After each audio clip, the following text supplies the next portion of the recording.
The coordinates blinked on the navigation console like a dare.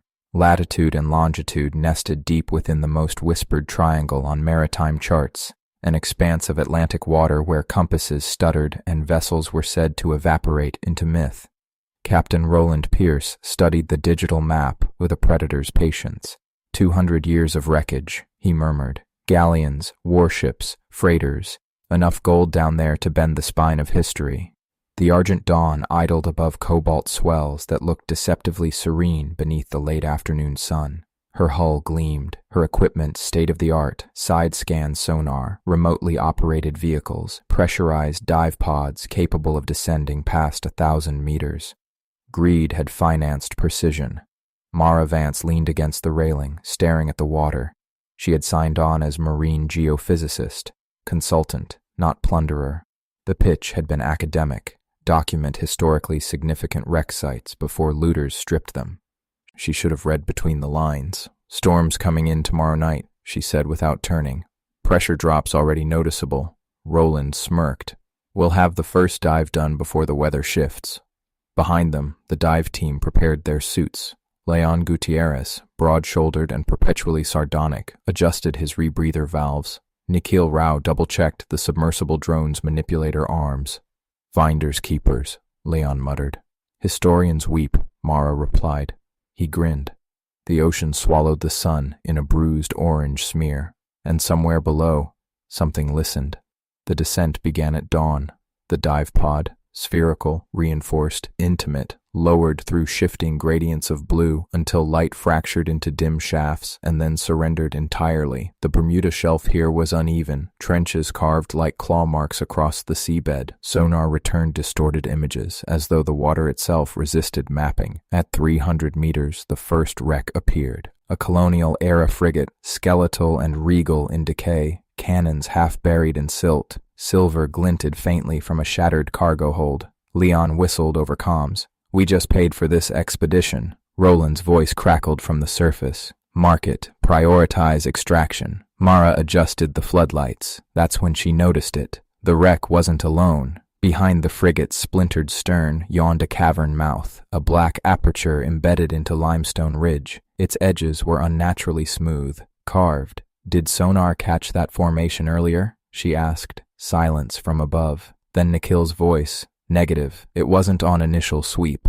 The cavern exhaled a faint current that rocked the pod slightly, not outward, inward. Leon angled the thrusters closer. Just a quick look. Roland didn't authorize cave penetration, Mara said. Leon smiled through the visor. Roland authorizes whatever brings gold. The pod drifted toward the aperture. Darkness thickened. Their floodlights revealed the interior slowly, walls ribbed with mineral deposits that shimmered faintly, like scales embedded in stone. At 50 meters inside, the cavern widened, and the wreckage changed. Ships lay here not scattered, but arranged, layered along the cavern floor in a grotesque mosaic. Hull fragments, anchors, rib bones of vessels from different centuries interlocked like a macabre gallery. Mara's skin prickled. This isn't collapse, she whispered. It's curation. A sound rippled through the water. Low, melodic, not mechanical. Leon froze. Tell me that structural shift. The melody swelled, harmonic, layered, haunting. It threaded through the pod's metal shell and settled into their bones.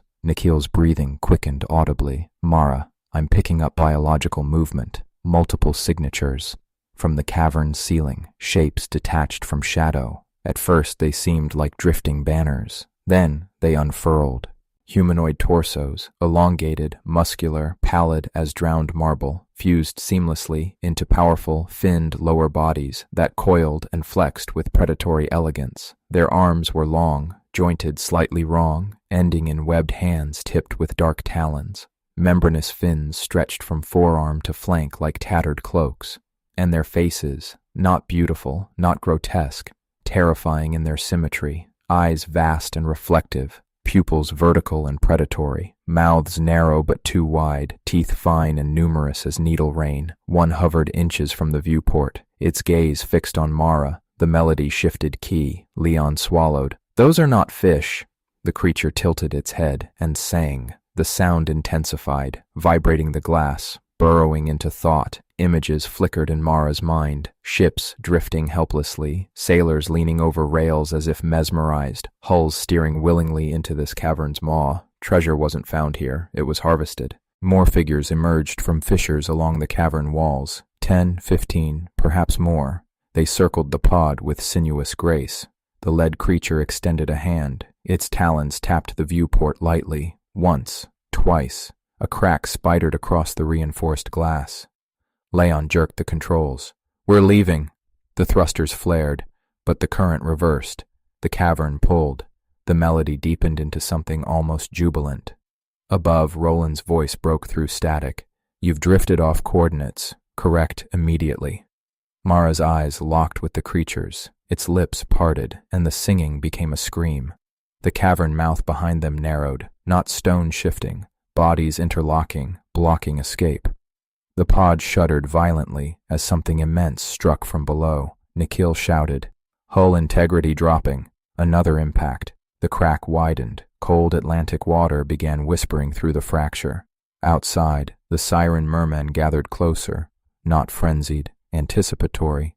The melody softened into a lullaby, and Mara understood with a nauseating clarity. They didn't attack ships in storms, they orchestrated them. Above the argent dawn, clouds thickened unnaturally fast. Barometric pressure plummeted. Lightning forked across a sky that had been clear minutes earlier. Inside the cavern, the pod tilted sideways. The lead siren's eyes glowed faintly in the artificial light. It pressed its forehead gently against the cracking viewport and smiled. The smile widened, not in cruelty, but in inevitability. Water streamed through the fissure in thin, needled jets, spraying across Mara's gloves. The cold was immediate, surgical. Leon slammed the emergency ballast release. "Blow tanks!" Compressed air detonated beneath them. The pod lurched upward, scraping against interlocked hulls of centuries-dead ships. The sirens did not scatter. They followed, fluid, effortless, their tails flexed with terrifying economy, propelling them in synchronized pursuit. The melody rose again, not harmonious now, but urgent, commanding.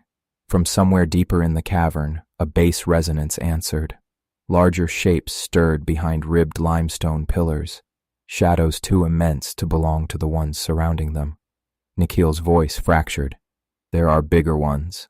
The crack in the viewport splintered wider. A siren struck it with the blunt ridge of its skull. Glass screamed. Leon cursed and jammed the ascent thrusters to maximum. The pod shot upward toward the cavern mouth, but the entrance was no longer open water. Bodies sealed it. Interwoven tails and limbs formed a living barricade. Their eyes gleamed in the floodlights. The melody shifted key again. Mara felt it slide through her consciousness like a hook. Images forced themselves forward. Sunlight on deck, wind in her hair, safety, relief. The cavern fading. The song wasn't rage, it was persuasion. Leon's hands slowed on the controls. His breathing softened. Maybe we don't need to rush," he murmured. Mara snapped her head toward him. "Leon!" Another siren pressed against the viewport, their foreheads aligned. The creature's eyes shimmered with liquid gold reflections. The water flooding the cabin reached Mara's ankles. The temperature kept dropping. She tore her gaze away and grabbed the emergency flare module from beneath the console. "Light hates oxygen," she whispered. She cracked the seal. The magnesium flare ignited in a blinding explosion of white fire, flooding the pod's interior with incandescent brilliance. The siren nearest the viewport recoiled violently. Its skin blistered under the sudden intensity. The melody shattered into discordant shrieks. Leon blinked hard, shaking his head as if surfacing from a dream. "What? Ascend!" Mara screamed. He fired every upward thruster. The pod smashed into the living barricade. This time, the sirens parted, not willingly, but in chaotic retreat from the flare's radiance bleeding through fractured glass. The pod tore free of the cavern mouth. Behind them, a colossal silhouette surged forward, something ancient and titanic, jaws lined with ridged plates instead of teeth. It halted at the threshold. Light from the flare flickered across its armored brow. It did not pursue into open water. Above, the storm churned violently. Lightning speared the ocean's surface. The pod rocketed upward through roiling currents. Sirens followed part way. 10, 12 shapes spiraling around them, but as sunlight filtered faintly from above, their pursuit faltered, their skin dulled, their movements slowed. One by one, they turned, retreating into the depths. The melody diminished into a distant lament. When the pod breached the surface in a violent spray of foam, the argent dawn was listing heavily against rising swells. Roland leaned over the rail, eyes wide. What happened down there? Leon collapsed back in his harness, shaking. The temperature kept dropping. She tore her gaze away and grabbed the emergency flare module from beneath the console. Light hates oxygen, she whispered. She cracked the seal. The magnesium flare ignited in a blinding explosion of white fire, flooding the pod's interior with incandescent brilliance. The siren nearest the viewport recoiled violently. Its skin blistered under the sudden intensity. The melody shattered into discordant shrieks. Leon blinked hard, shaking his head as if surfacing from a dream. What? Ascend! Mara screamed. He fired every upward thruster. The pod smashed into the living barricade. This time, the sirens parted, not willingly, but in chaotic retreat from the flare's radiance bleeding through fractured glass. The pod tore free of the cavern mouth. Behind them, a colossal silhouette surged forward, something ancient and titanic, jaws lined with ridged plates instead of teeth. It halted at the threshold. Light from the flare flickered across its armored brow. It did not pursue into open water. Above, the storm churned violently. Lightning speared the ocean's surface. The pod rocketed upward through roiling currents.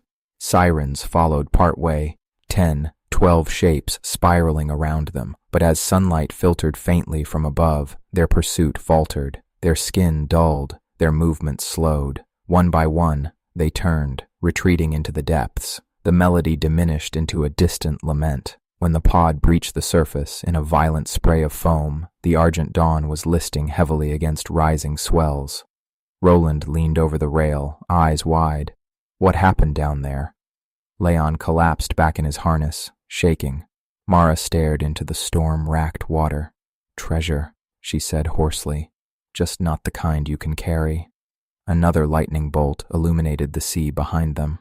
For a fraction of a second, elongated forms breached in silhouette, watching, waiting. The storm did not abate when they cleared the coordinates. It pursued, not as weather alone, but as choreography. Waves rose in symmetrical sets, converging unnaturally against the argent dawn's hull. Lightning forked in concentric arcs around the vessel, never striking directly, but hemming it in. Roland barked orders from the bridge, voice edged with disbelief. This system wasn't on radar. It formed in minutes. Mara stood at the aft rail despite the rain lashing her face. She could still hear it, faint beneath the thunder. The melody, carried through water rather than air, threading upward through the hull. They're not done, she said. Leon staggered beside her, wrapped in a thermal blanket, knuckles white. We escaped. No, she replied. We surfaced. Another swell hammered the ship broadside. Below deck, something metallic tore free with a shriek. Nikhil's voice crackled over intercom. We've lost auxiliary power in the lower compartments. The ship groaned, Mara's gaze fixed on the water just beyond the foam. There, a dorsal ripple, then another, elongated forms slicing just beneath the surface, parallel to the vessel's path. They were herding it, toward the coordinates. Roland burst onto deck, rain streaming off his brow. Engines are failing. It's like the propellers are hitting resistance, but sonar shows nothing. The melody intensified, not hypnotic this time, directive. The crew moved slower, speech slurred. One deckhand walked calmly toward the railing, eyes vacant. Mara lunged and grabbed him before he tipped overboard. His lips moved soundlessly, singing. Get everyone inside, she shouted. Lightning cracked so close it turned night into bone-white noon. In that flash, the sea erupted. A massive form breached starboard, larger than any they'd seen in the cavern. Its torso towered nearly 15 feet above the surface, skin pale and ridged, gill slits flaring along its neck. Its lower body coiled through the waves like a colossal serpent. Its eyes were abyssal black, its mouth opened, not to bite, but to sing. The sound vibrated through marrow. Glass shattered along the bridge. Roland collapsed to his knees, hands over ears. Mara dropped as well, but forced herself to look. Behind the giant, dozens of smaller siren mermen surfaced in concentric arcs. A ritual. The sea responded. Currents twisted into a vortex pattern around the Argent Dawn, dragging it inch by inch back toward the marked descent site.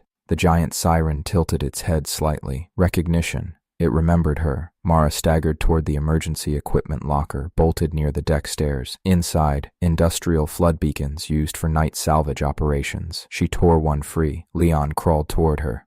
"That won't be enough. It doesn't need to burn them," she said through clenched teeth. "It needs to break the rhythm."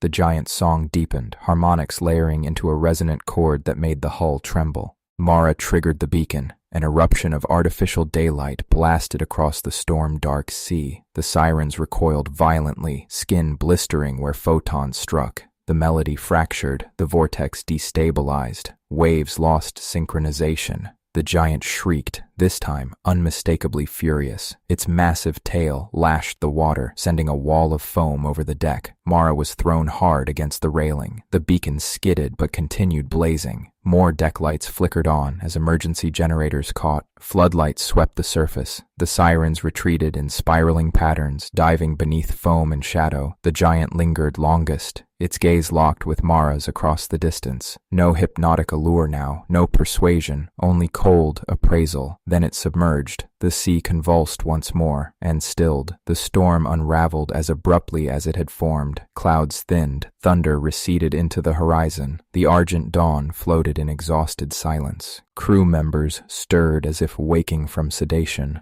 Roland rose unsteadily, staring at the calm water. "We were almost pulled back," Mara nodded. They weren't protecting treasure. Leon joined her at the rail, staring at the now placid Atlantic. They were protecting territory. "No," she corrected softly. "Feeding ground." Below them, sonar pinged weakly. The cavern remained. The wrecks remained. And beneath them, a civilization that did not merely lure ships. It curated them. Storms would form again. Compasses would falter again. And somewhere in the Atlantic's shadowed folds, siren mermen would continue singing. Not to haunt, not to guard, but to harvest. Mara shut off the beacon at last. Darkness reclaimed the sea, and far below, faint as memory, the melody resumed. They should have turned back to port. Any rational crew would have.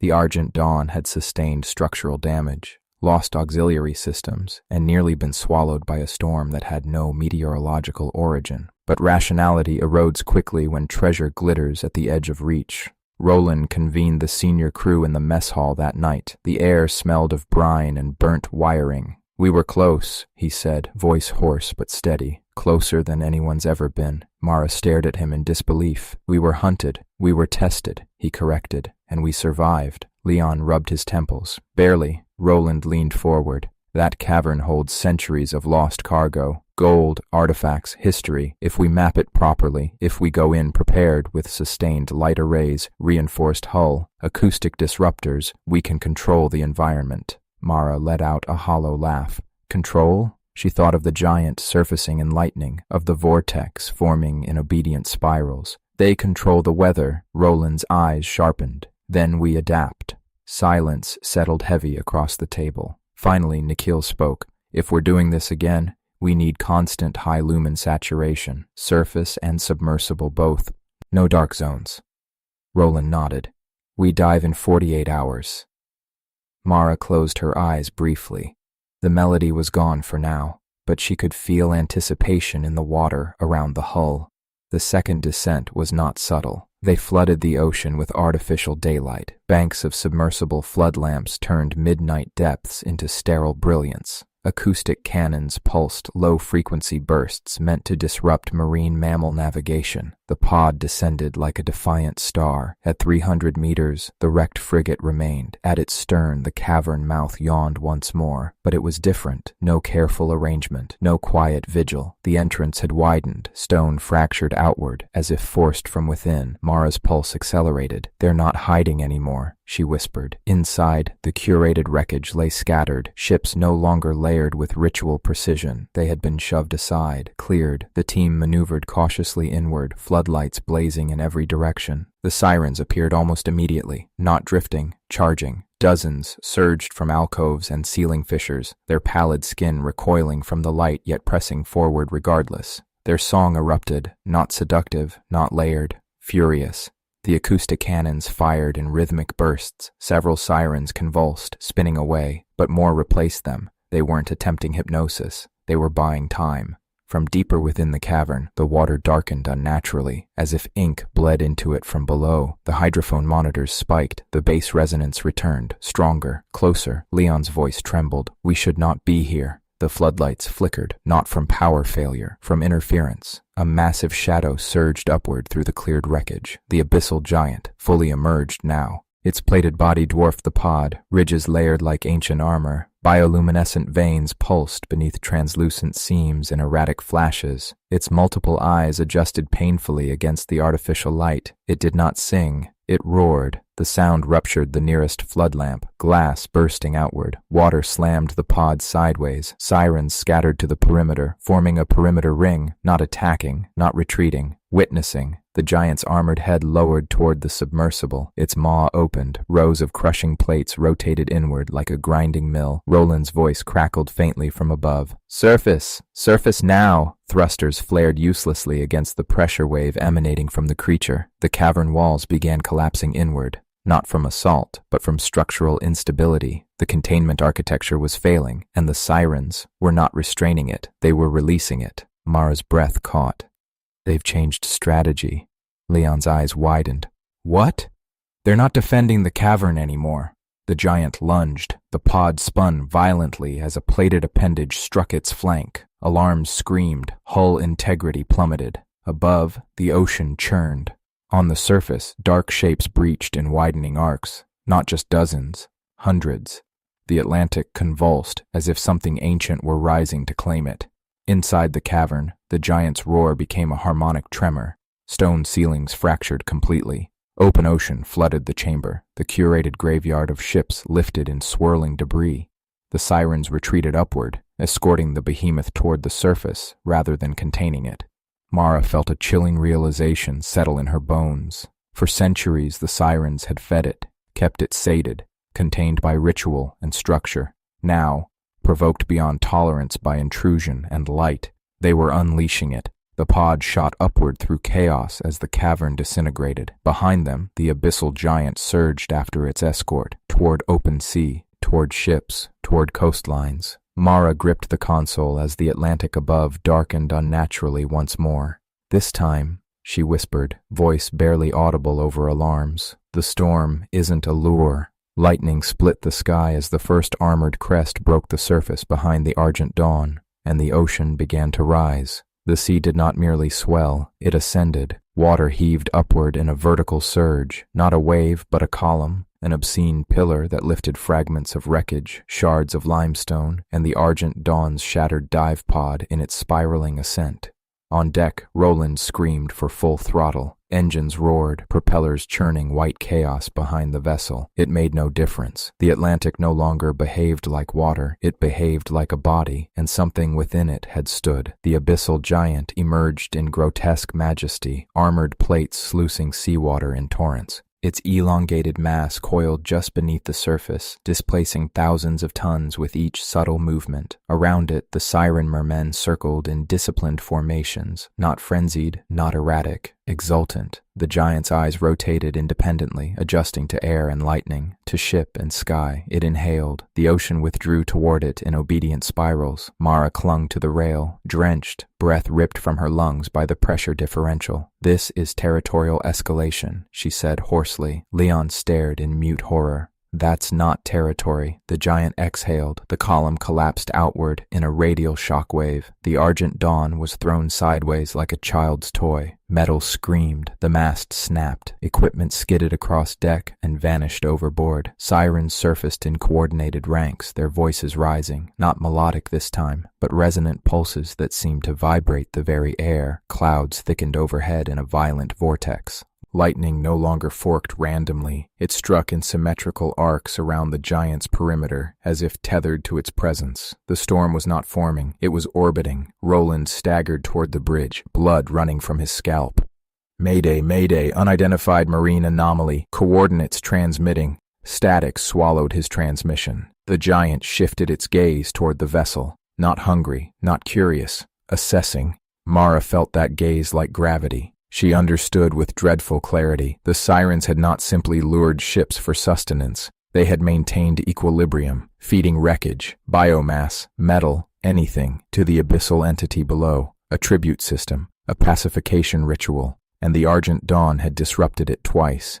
The giant's armored jaw opened slightly. Inside, concentric grinding plates rotated with tectonic inevitability. Sirens flanked the ship, their eyes reflecting lightning in cold crescents. Leon grabbed Mara's arm. Lifeboats. She shook her head. Look at the water. The surface wasn't stable enough for escape. It churned in controlled spirals, pulling debris inward. The giant rose higher. Its immense torso towered above the crippled vessel. Its shadow swallowed the deck entirely. For a heartbeat, there was silence within the storm's eye. The Sirens ceased their pulsing chant. The ocean stilled. The giant leaned closer. One massive plated appendage extended, not striking, touching. It brushed the hull gently. Metal shrieked under the pressure. The ship buckled. Then with terrifying restraint, the appendage withdrew. The giant tilted its head, its many eyes fixed on Mara again. Recognition. She stepped forward, despite Leon's grip. Rain lashed her face. You don't want the ship, she whispered into the roaring wind. You want balance. The Siren's eyes shifted toward her collectively. The giant inhaled once more. Mara spread her hands, palms outward. No more dives, she shouted into the storm. No more intrusion. Lightning illuminated her silhouette against the broken deck. For a moment that stretched impossibly long, nothing moved. Then, the giant lowered itself slightly. Its jaw plates ceased grinding. The Sirens resumed their chant, but softer now. The vortex around the vessel weakened incrementally. Roland stared, breath ragged. What are you doing? Negotiating, she thought, or pretending to. The giant exhaled again. This time, the water flowed outward instead of inward. The spirals loosened. The storm's perimeter drifted farther from the ship. Sirens began submerging one by one. The giant's colossal body sank gradually, its armored ridges slipping beneath dark water. Its final eye remained visible longest, watching, measuring. Then it vanished. The Atlantic settled with unnatural speed. Clouds unraveled, lightning retreated. The Argent Dawn floated crippled but intact amid scattered wreckage. No vortex, no song, only the hollow sound of wind through broken rigging. Leon exhaled shakily. It let us live. Mara stared into the dark water. No, she said quietly. It warned us. Far below, where the cavern had collapsed and the curated graveyard lay in ruin, the Sirens regrouped around their ancient sovereign. The tribute system had failed, but the ocean was vast, ships were many, and humans were rarely capable of restraint. The melody would rise again, storms would form, treasure would glitter in sonar screens, and somewhere in the Bermuda Triangle's shifting depths, an armored titan would wait, not asleep, not contained, but listening, for the next intrusion bold enough to test the sea's dominion. They limped back to port under a sky scrubbed deceptively clean. News helicopters met them 20 nautical miles out.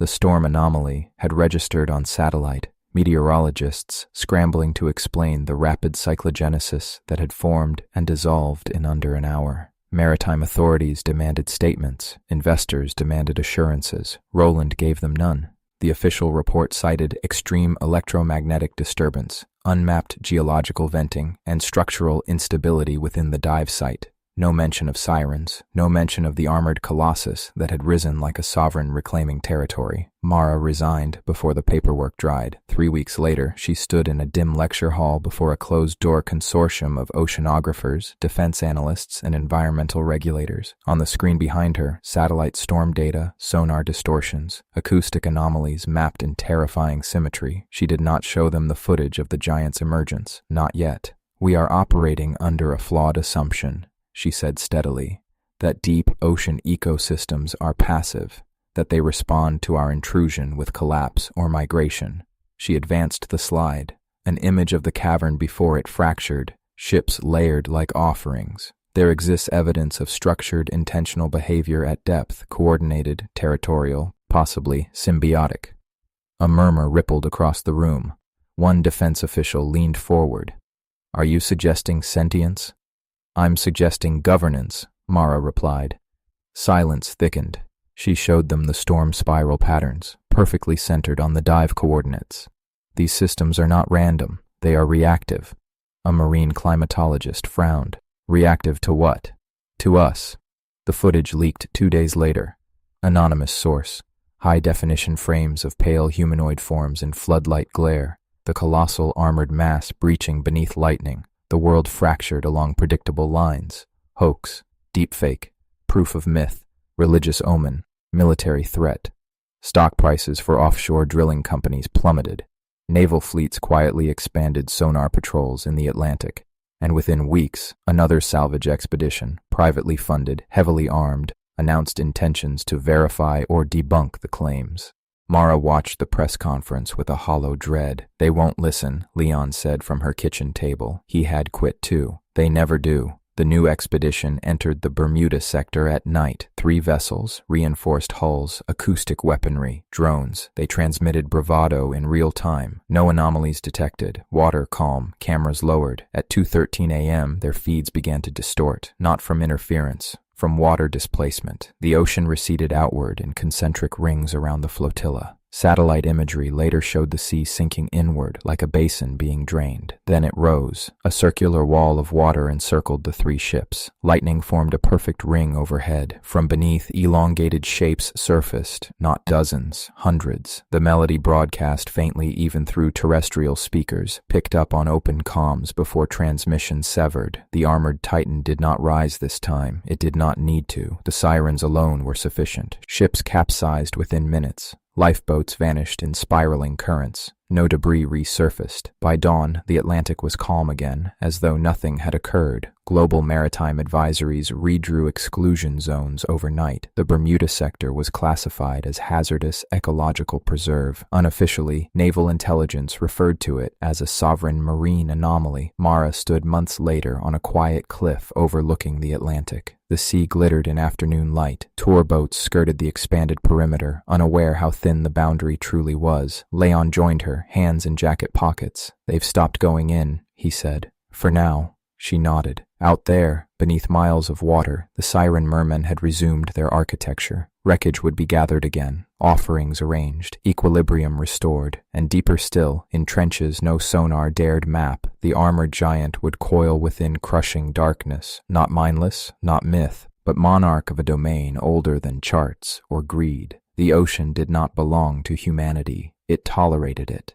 And in one small, forbidden triangle of Atlantic expanse, the sea had made its terms unmistakably clear. Far offshore, barely visible against the horizon's shimmer, a ripple broke the surface briefly, then disappeared. The melody followed faintly on the wind, not a lure this time, a reminder. Years passed. The perimeter held. On maps it appeared as a politely shaded exclusion zone, Environmental Preservation Sector 7B. No anchorage, no seismic testing, no recreational diving beyond a demarcated buffer. Most complied, commerce rerouted, cargo lanes bent subtly around invisible sovereignty. But silence breeds speculation, and speculation breeds ambition. A consortium far quieter than Roland's assembled beneath the public threshold. Defense contractors, private intelligence firms, a handful of governments who disliked the idea of an uncharted dominion occupying strategic water. They did not call it a monster. They called it leverage. If storms could be induced, if oceanic displacement could be directed, if a biological entity controlled meteorological systems, then control of it meant supremacy. They built a vessel that did not look like a salvage ship. It looked like research.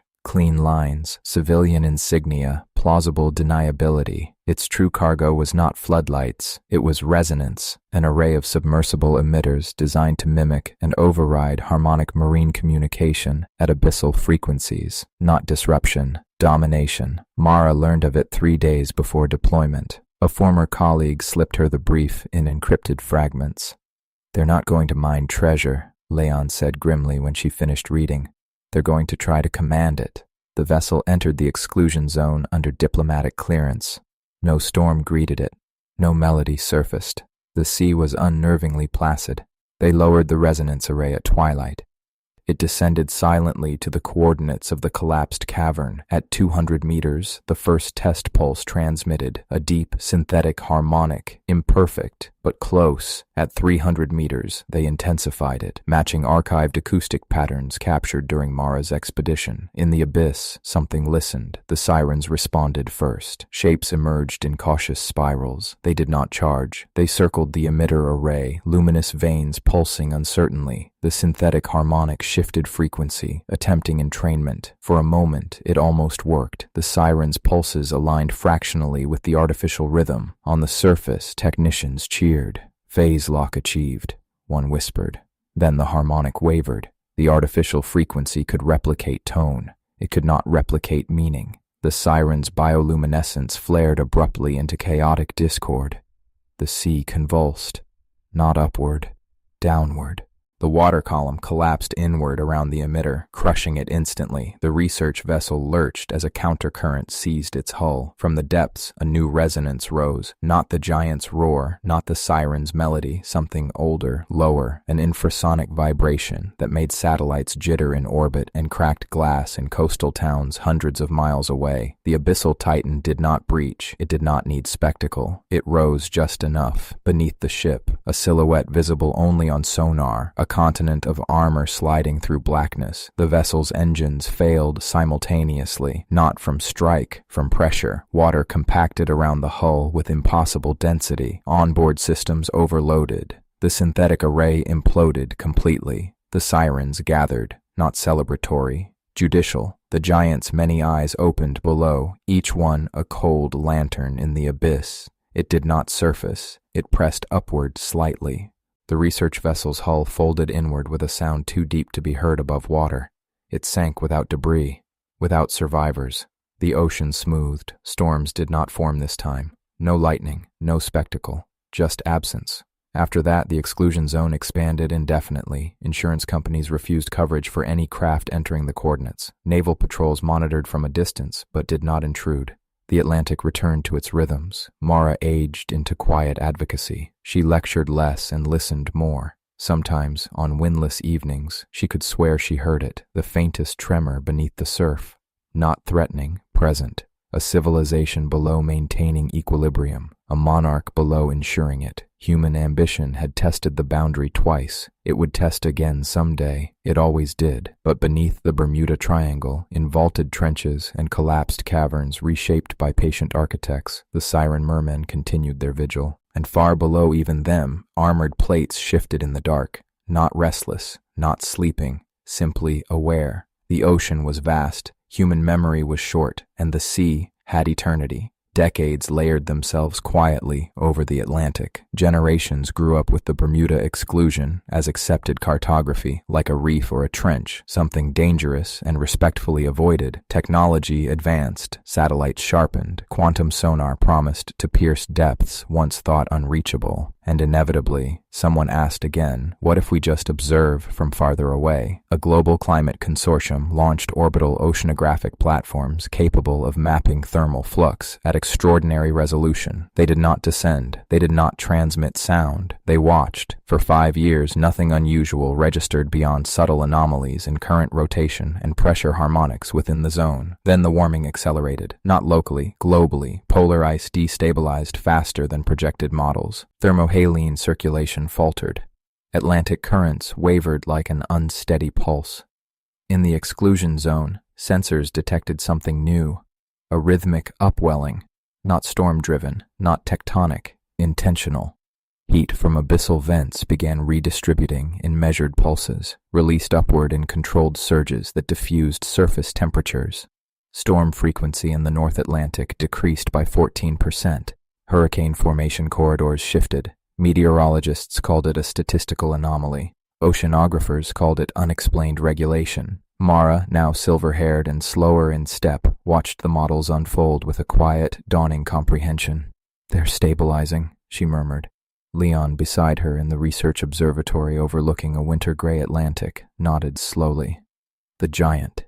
"Yes, The abyssal titan had not been merely destructive, it had been gravitational, a regulator of vertical heat exchange. The SIRENS' centuries of curated wreckage, metal, biomass, minerals, had likely served as nutrient and energy tribute to sustain something that anchored deep ocean convection patterns.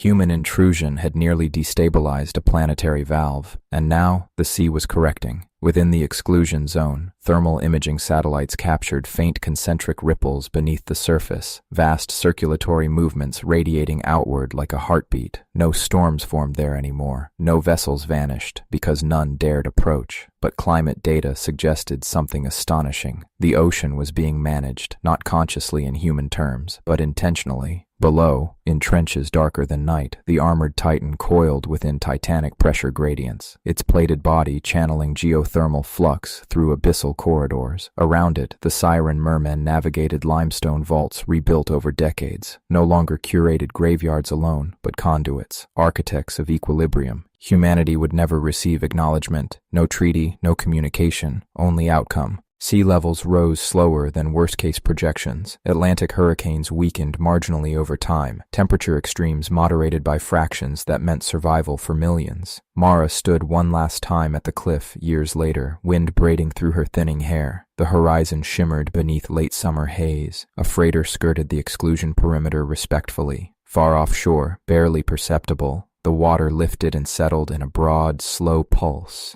A planetary inhale, then exhale.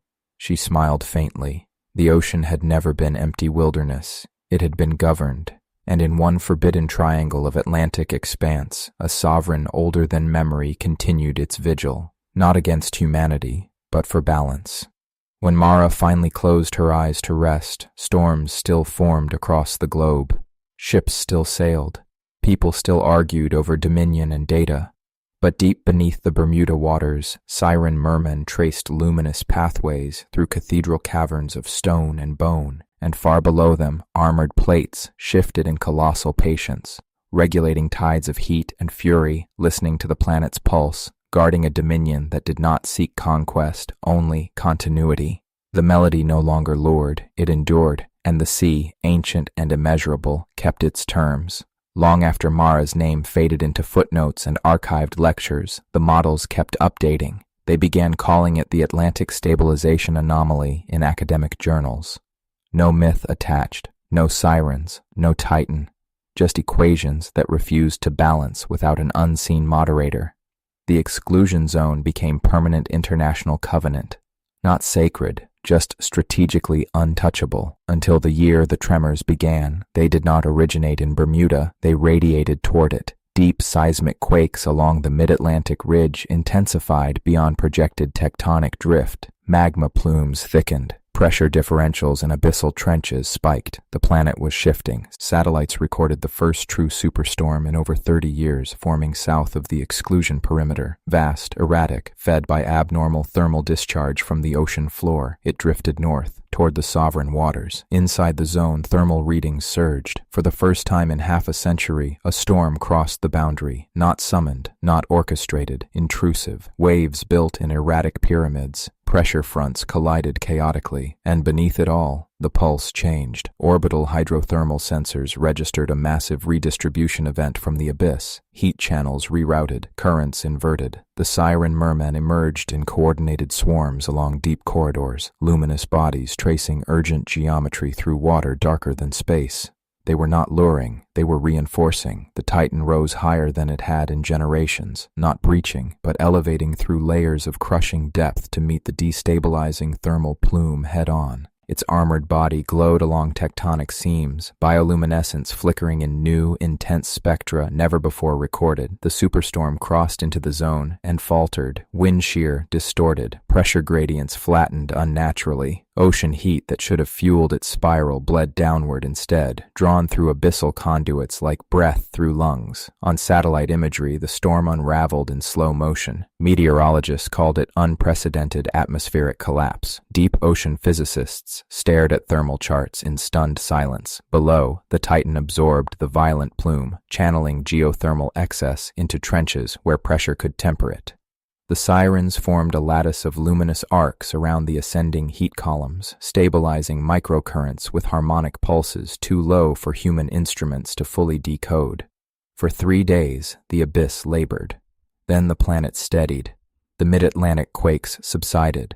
Thermal spikes diminished.